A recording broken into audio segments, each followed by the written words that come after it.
руководитель культурного центра культурного представительства при посольстве Исламской Республики Иран в Москве, господин Масуд Ахмадванд. از شما خواهش میکنم محترم جناب مسعود احمدوند یک دو سخن میکرده.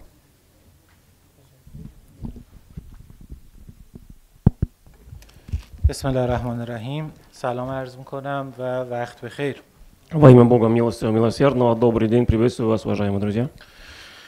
ابتدا تشکر میکنم از برگزار کنندگان این نشست فاخر که موجب شدن ما امروز دور هم جمع بشیم و در مورد یکی از بزرگترین مفاخر تاریخ بشریت گفتگو بکنیم. В первую очередь позвольте поблагодарить организаторов данного значимого, очень достойного мероприятия, которое собрало нас для того, чтобы обсудить, значит, одного из личностей и гордостей всего человечества. از سفارت محترم تاجیکستان در فدراسیون روسیه هم که بنیانگذار اصلی این نشست هستند صمیمانه سپاسگزاری میکنم. Я искренне также благодарю посольство Республики Таджикистан Российской Федерации, которое является главными организаторами этого мероприятия. Огромное спасибо. من توفیق داشتم 4 سال در تاجیکستان به حیث وابسته فرهنگی سفارت ایران خدمت بکنم و یکی از درخشانترین دورانهای زندگی من بوده. Для меня была большой радостью и большим успехом 4 года работы в Республике Таджикистан в качестве атташе по культуре. Эти годы для меня были яркими моей жизни, яркими годами моей жизни.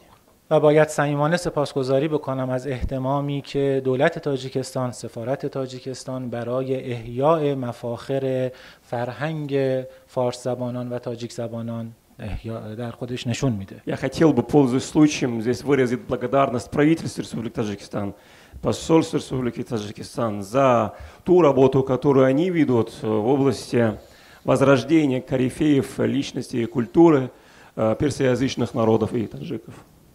از خانه ملل مسکو هم سپاسگزاریم که میزبان این نشست هستند. Также благодарим Московский дом национальностей за то, что они предоставили эту площадку.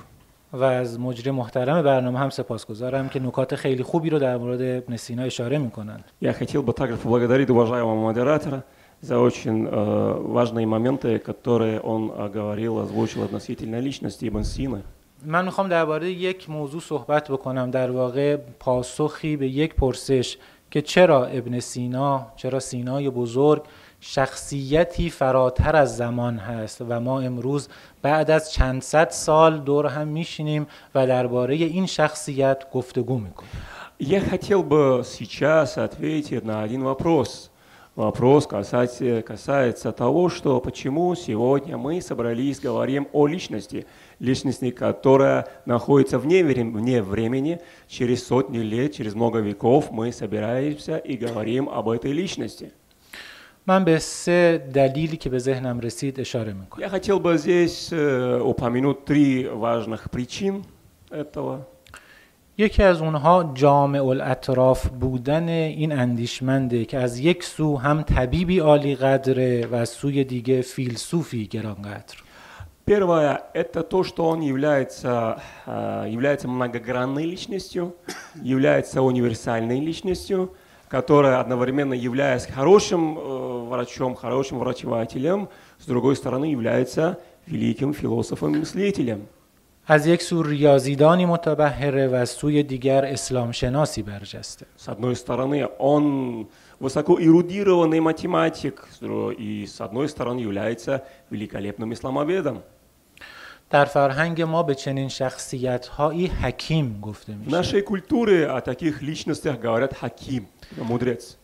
حکیم شاید درجه‌ای بالاتر از عالم و دانشمند در ذهن ما باشه. На наш взгляд, в нашем сознании мудрец это выше, чем, значит, ученый.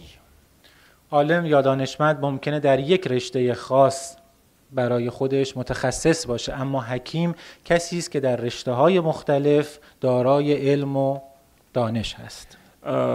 Ученый может быть специалистом в одной конкретной области, в одной конкретной специальности, но хаким, мудрец, является специальностями различных областей, различных сфер науки. دومین دلیل از نظر من این هستش که ابن سینا برخلاف خیلی از اندیشمندان دقت زیادی میکرده برای اینکه خودش نه به دست شاگردانش نظریاتش و اون افکاری که داره به صورت کتاب در بیاد. Вторая очень немаловажная составляющая – это то, что он сам лично прилагал усилия, то есть не давал своим ученикам, он сам лично прилагал усилия к тому, чтобы сам записывал, значит, составлял свои труды. در واقع ابن سینا یک دانشمند آکادمیک بوده به بیان امروزی. Если современным языком говорить, он был таким академическим, значит, академической личностью. که هم نظریات خودش رو مکتوب می‌کرده، То, что он писал и свои воззрения, свои мнения и мысли, هم описывал. شاگردانی رو برای اشاعه نظریاتش تربیت می‌کرده. Также он воспитывал своих, значит, учеников для распространения своих же идей, воззрений. هم سعی می‌کرده با سفر به نقاط مختلف، به شهرهای مختلف در نشر و ترویج افکار و اندیشه‌های خودش کوشا باشه. И также он старался, значит, в ходе своих путешествий в различных уголках распространять свои идеи, свои воззрения, мысли.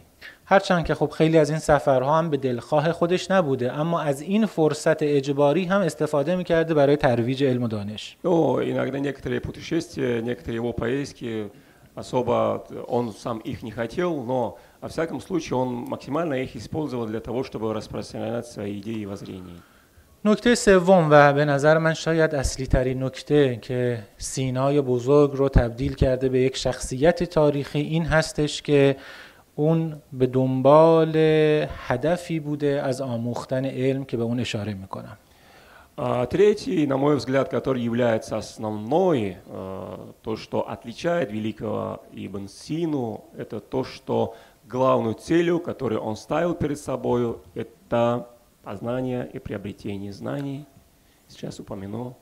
سینا همونجور که در کتاب‌های مختلف خودش اشاره میکنه هدفش از آموختن علم، از اینکه علوم مختلف رو یاد میگرفته یک مسئله بوده، اونم این буде که به دنبال راهی و پاسخی برای سعادت و آرامش بشر بوده.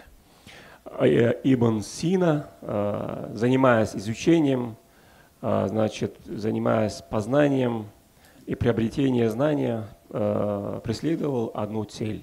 Цель спокойствия и процветания человечества. ما در زبان فارسی به لوسترهایی که شاخه‌های متعدد چراغ دارن میگیم چراغ، یعنی یک شیئی که 40 چراغ داره و همه даран нуравшонӣ میکنن. У нас на языке фарси, вот представьте люстру, в которой состоит 40, имеется в виду ламп, мы говорим чельчарох, то есть 40 ламп. И вот это как раз распространяет этот свет, то есть распространяет свой свет всем людям.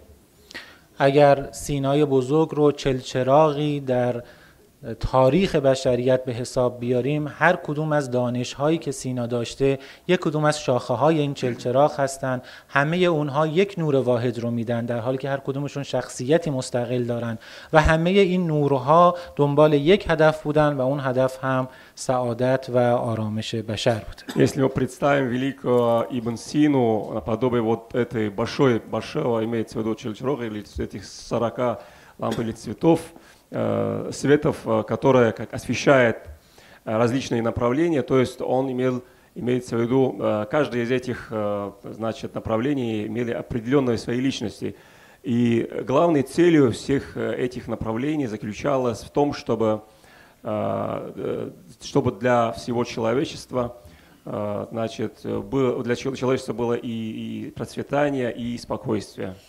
Обеспечить человечество имеется в виду процветание и تشکر میکنم. Спасибо огромное.